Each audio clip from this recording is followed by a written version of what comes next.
मेरा नाम डॉक्टर सुवर्चला है। मैं जीवा फर्टिलिटी सेंटर्स में साइंटिफिक डायरेक्टर हूँ। सीमन में इन्फेक्शंस होते हैं और उनकी वजह से इनफर्टिलिटी भी हो सकता है। आइए इसके बारे में थोड़ा और इन्फॉर्मेशन लेते हैं। जब सीमन में इन्फेक्शन होता है उसे सेक्सुअली ट्रांसमिटेड इन्फेक्शंस कहते हैं एंड ये सेक्सुअल कॉन्टैक्ट से फैलता है। कुछ इन्फेक्शनों के बारे में जानते हैं। पहला है क्लेमिडिया।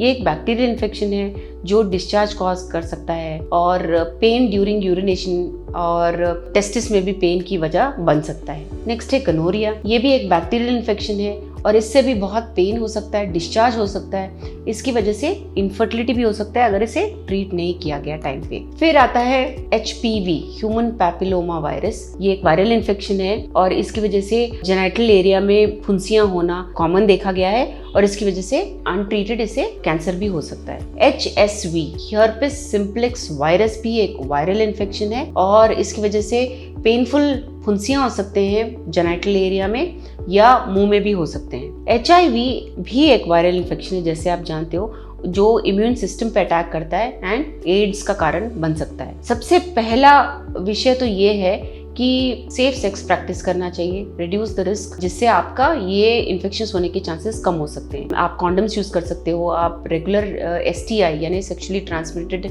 इन्फेक्शंस के टेस्टिंग करा सकते हो, आपके सेक्सुअल पार्टनर्स के नंबर्स कम कर सकते हो, जिसकी वजह से आपको ये इन्फेक्शंस होने के चांसेस कम होते रहेंगे। अगर आपको लगता है कि आपको ये सिम्टम्स हैं तो आपको एक डॉक्टर को दिखाना चाहिए, आपको फिजिशियन को दिखाना चाहिए, ताकि डायग्नोसिस और ट्रीटमेंट सही वक्त पे हो सके। अगर ट्रीटमेंट सही वक्त पे हो सके तो कई इन्फेक्शंस को रिड्यूस भी किया जा सकता है। Treatment of course type of infection पे डिपेंड होता है और कभी कभी एंटीबायोटिक्स दिया जाता है, कभी एंटीवायरल मेडिकेशंस दिया जाता है या स्पेसिफिक ट्रीटमेंट दिया जाता है। लेकिन अगर आप मेडिकल स्पेशलिस्ट के पास तुरंत ही जाएंगे, अगर आपको ये अनुमान है कि STI है, सेक्सुअली ट्रांसमिटेड इन्फेक्शन है, तुरंत ही जाएंगे तो ये कॉम्प्लिकेशंस कम करने में लाभदायक होता है और ये इन्फेक्शंस दूसरों को नहीं हो पाए इसका भी गारंटी ट्रीटमेंट के साथ आप कर सकते हैं। कुछ ट्रीटमेंट ऑप्शंस देखते हैं। क्लेमिडिया और गोनोरिया बैक्टीरियल इन्फेक्शन से, जैसे मैंने कहा, तो इन्हें एंटीबायोटिक्स जैसे कि एजिथ्रोमाइसिन या डॉक्सीसिसिलिन के साथ ट्रीट किया जाता है। आपके डॉक्टर आपको ये भी बताएंगे कि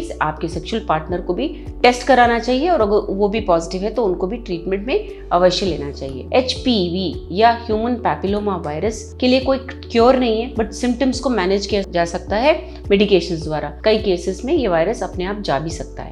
HSV या हर्पिस सिम्प्लेक्स वायरस के लिए एंटी वायरल मेडिकेशंस दिए जाते हैं, जैसे एसिक्लोविर, जिससे सिम्टम्स को मैनेज किया जा सकता है और जो फुंसियां होती हैं, जो आउटब्रेक्स होते हैं, उन्हें भी कम किया जा सकता है उसकी फ्रीक्वेंसी को। HIV के लिए अनफॉर्चुनेटली कोई क्योर नहीं है, बट एंटी रेट्रोवायरल थेरेपी दिया जा सकता है, जिससे इस वायरस को सप्रेस किया जा सकता है और इसके एड्स तक बढ़ने में रुकावट लाया जा सकता है। आपके हेल्थ केयर प्रोवाइडर या आपके डॉक्टर जो भी इंस्ट्रक्शंस देते हैं आपको फॉलो करना चाहिए, मेडिकेशंस को ठीक से लेना चाहिए और कंप्लीट कोर्स जितने दिनों के लिए आपको बोला जाता है उतने दिनों के लिए आपको इसे लेना चाहिए, चाहे आपके सिम्टम्स इंप्रूव भी हो जाएं। ऑफ कोर्स बॉटम लाइन तो यही है कि सेफ सेक्स प्रैक्टिस करिए और रेगुलर STI यानी कि सेक्सुअली ट्रांसमिटेड इन्फेक्शंस की टेस्टिंग कराइए अगर आपको डाउट होता है, ताकि फ्यूचर में इन्फेक्शंस भी आपके कम हो सके। इसके बारे में अगर आपको और जानकारी चाहिए अवश्य जीवा फर्टिलिटी सेंटर्स आइए। धन्यवाद। हमने इस वीडियो को बनाने में बहुत मेहनत की है, जरूर हमें सब्सक्राइब और लाइक कीजिए। Thank you.